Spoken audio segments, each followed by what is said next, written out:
Actually, it wasn't. It was my last event I spoke at where I had to fly out before quarantine, before pandemic, before everything, and it was in Detroit. And I'm in the audience, just kind of watching, but a lot of rock star speakers, and then this woman came on, and I heard her story, and I'm like, wow. Our audience needs to hear this. And so, I told her, I'm like, listen, I don't normally do this, but would you possibly, pretty please, speak at our event? And she agreed, because today we've been talking a lot about overcoming. We've been talking about overcoming different obstacles, and I just found her story so powerful that I wanted you to hear it. And so this next speaker, she is a passionate and driven leader focused on long-term success and development of others. Over 15 years in the beauty industry, she has held various leadership roles in which she has tremendous success. And she's a leader, she's an entrepreneur. Please help me welcome my friend, Rachel Roth Indermule. Rachel.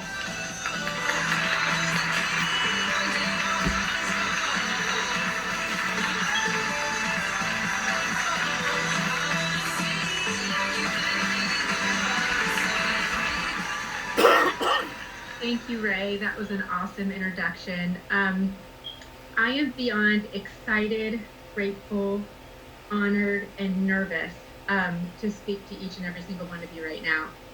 As Ray mentioned, he heard me speak in March, and it was one of the first times that I have publicly, spoken about my story or what has happened in my life journey.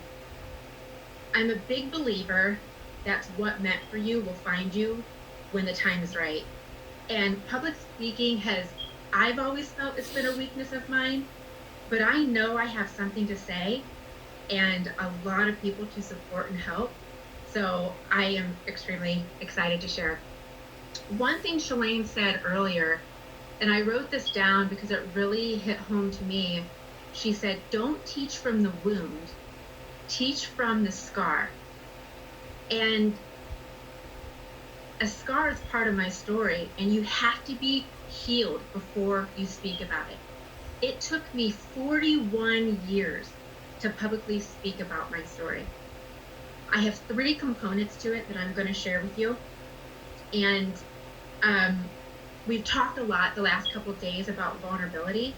And before, being vulnerable to me felt like I was defeated. That if I showed my emotion, if I showed my weaknesses, that I didn't come off as a strong, independent woman, and I didn't want to be portrayed that way. But what I've learned is actually the complete opposite.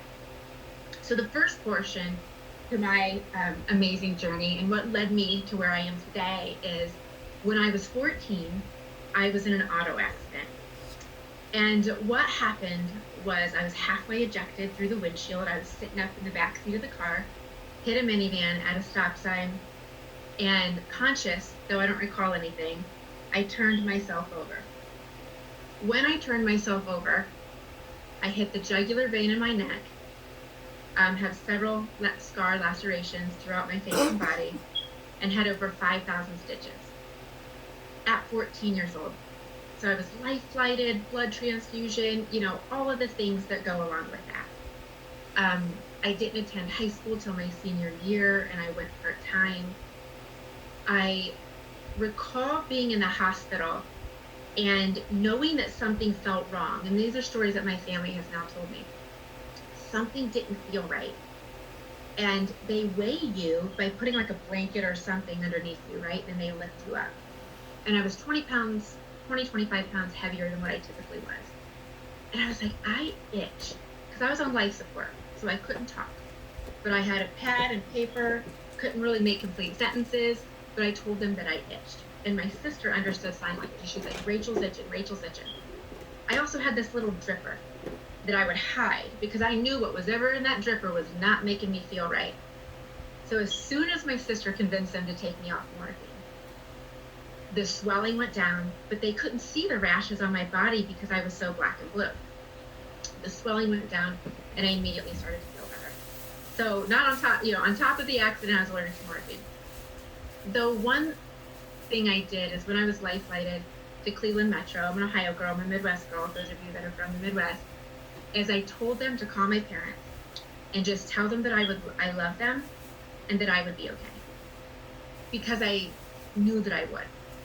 And that was one obstacle. Imagine going through high school, seeing people having, severe scars. I was in surgery for 13 plus hours. Left side of my face was numb for over a year. We didn't know if the feeling would come back. Fortunately, it did. I drooled. I had a crooked smile, like all of the things that it's right here, right? And fortunately, I feel like after those 13 hours of surgery, I look pretty decent. I do want to show you, this was me. I spent about 3.5 years in the hospital, in and out. I got to come home on weekends, and then I went through physical, occupational, and speech therapy through the week, which I met a boy, which I'll come back to that in a minute. So you may have been one of the lucky ones that hasn't went through a traumatic accident, but you probably know somebody that was.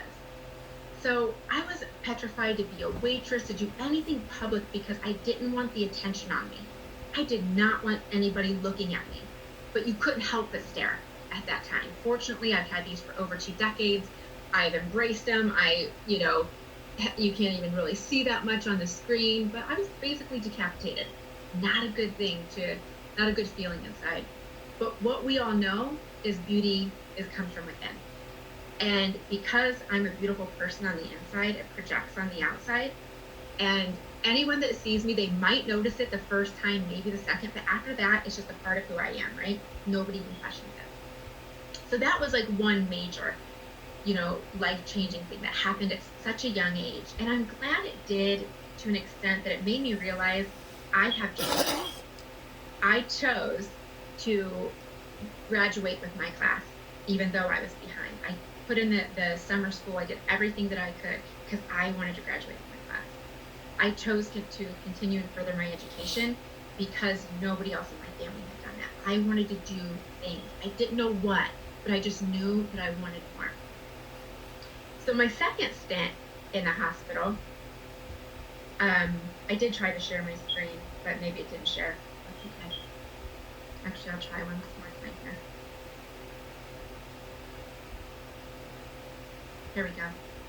This is me. You can't really quite see it because it's not blown up, but this was me in the hospital.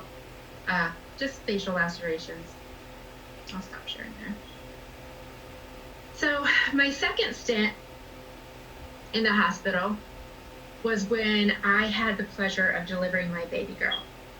So I was 31 years old when I had her, and having a baby wasn't really in my cards. I didn't think that I would be able to have a child, and so late at that time in life, I was like super grateful. So I went into the hospital at 24 weeks because I had extra amniotic fluid. So some of the causes of extra amniotic fluid could be tophaceous of the esophagus, it could be Down syndrome, cleft palate. Those are all things that you could have extra amniotic fluid for. I never found out. I didn't find out the sex of my baby. I didn't find out what was wrong with her because I knew it happened to me because whatever was going to be wrong with that baby, I would make sure she got whatever she needed. And I would show her that she could do more. So I want to see in the comments, has anyone ever been on magnesium if you've been in the hospital? Like, it's horrible. You're like a zombie. You're just like lay there. You can't watch TV. You can't eat. I'm in the hospital for 4 weeks before I delivered. I couldn't eat a thing, bedridden, on magnesium. So that wasn't a fun experience, but I knew that I was going to bring this amazing little baby girl to the world, which I did. And that's my little Tori Elaine. I don't know if you saw it on the other picture that I shared. And she's now 10 and a half. I had her at 29 weeks. She was 2 pounds, 8 ounces, and she spent 4 months in the hospital before I could bring her home. She's had some minor surgeries, nothing major. She has severe ADHD, but who doesn't nowadays? And I don't medicate her. She's crazy. She's hyper. I love her. I love it. She's so spunky. And every morning she asks me, Mom, how was your dreams? How was your dreams? And we talk about the highs and lows of our day. And I am just so proud of the little lady she is becoming. And I'm hoping my influence on her is why she is the way she is. So that was my second major thing, Think about, whether it's happened to you or friends or family that had a baby earlier, had a miscarriage, or can't have children, those emotions that you have to deal with, and how you have to have empathy for your friends that go through those type things. The third major thing that happened, which when Ray heard me speak, it was the first time I had publicly spoken about it, because I hadn't healed yet. And I was going through the healing process, and I've had, 7 months since then to really embrace what happened in my life. The boy that I told you that I had met in rehab, we reconnected our senior year. I went back to the Career Center part-time, and he had scars on his neck, he had a burn, and we had, the scar thing in common. So we reconnected, and I married him. I was with him for about 10 years. Crazy guy, crazy. So what happened during our 10 years is he was an extremist, hence the burn on his neck. And he was in a 4-wheeler accident. He did like a 60-foot jump or something crazy. Broke his sternum, collarbone, and did something to his wrist. So he was prescribed pain medication by the doctor for over a year and a half. So when they took him off the pain medication, I saw him in pain. Like, I saw him with the heating pad. I saw him needing to take jacuzzi baths. Like, I understood why he was buying pills off the streets. I really did. I was like, he's hurting. The doctor took him off of it, I would see him thinking back, like, going to the doctor, like, wanting more medicine. And then when I caught him snorting it, I was like, okay, there might be a problem. So I left him, because I wanted more for him, I wanted more for our marriage, and I wanted more for me. And I thought that he wouldn't be able to live without me. Well, awkward, he was. But he was able to move on without me. And I don't even know what drugs it led to, because I don't know drugs, but it led to hard drugs that put him in and out of prison. 3 years, I think he had 2 3-year stints, a couple 1-year stints, and this was not the person that I knew, that I was married to. So I knew that it was the drugs. And a day before my 40th birthday, which I'm 41 now, so this was like about a year and a half ago, he murdered his parents and hung himself. Now, like, it doesn't even seem real. Like, it was on Nancy Grace. It's like, what? Like, this is like a CNN special, but this is my life. I'm just a girl from a small town in the Midwest. And when him and I got divorced, I never divorced his family. His mom was like a second mom to me. His sister is one of my best friends. I moved out to Utah for my career. I lived with her for a couple months before I got my own home. And it's just unmanageable. It's just, I can't even believe when I say it. It's like, it doesn't even seem real, right? Not to happen to me, It doesn't happen to us, people we know. Nothing that tragic. And throughout all of this, it made me look at my life again. And I've always been a strong, confident, driven woman. I love to help people find the best in themselves, help to motivate and inspire. But I really had to take a step back and be like, you know what, Rachel? As much as you preach this, like, you do only live once. And am I living to it the fullest? Like, yes, I'm successful, professionally, personally, not maybe the best relationships, but, it is up to you what your life is like, what your daughter's life is like, what your family's life is like. And I had another opportunity to reevaluate. And with everything going on, we all have choices. I could have been sad from, having scars on my face and throughout my body. I could have, felt sorry for my little girl because she was so tiny and she's still a little peanut and developmentally just a little bit behind. I could have hidden in that bed for longer than 2 weeks after, the tragedy. But, I had a choice, and I don't have a job, I have a career. And I love what I do. And I had to show up for my presenters and distributors. And after 2 weeks, I got over it. But I didn't talk about it to anybody. The only people at corporate that even knew were the people that were in my office. And it's because I fell to the floor when I got the phone call. I just don't like to talk about myself. It's just uncomfortable, right? Whether it's good or bad. I don't want to gloat because of my success. I don't want to talk about the negative things that happen. I'm just good at pushing it back onto other people. I want to hear about other people and kind of avoid what I was going through. But, everyone goes through something, and you don't have to have a traumatic story, right, to tell your why or to tell it. But people do want to know about you. They do care, and it's okay to share your feelings, which more than anything, it's like this, sense of relief that I'm now able to publicly speak about what's happened in my life. And, whether you suffered from a car accident or experienced a miscarriage or had a death in your family, maybe not as tragic as mine, they all still hit us, and they all still, hurt us in different ways that we need to be able to deal with. And, I just hope by me sharing my story, because it did take me 41 years to do that it'll encourage you to share yours, whatever that looks like, because there's no right or wrong time. It's when you're healed and it's when you're ready. And the other thing is, be kind to people, because you never know what they're going through. There could be somebody that's like me, that keeps it in and puts on a face, that shows up every day, and you would think I rule the world, right?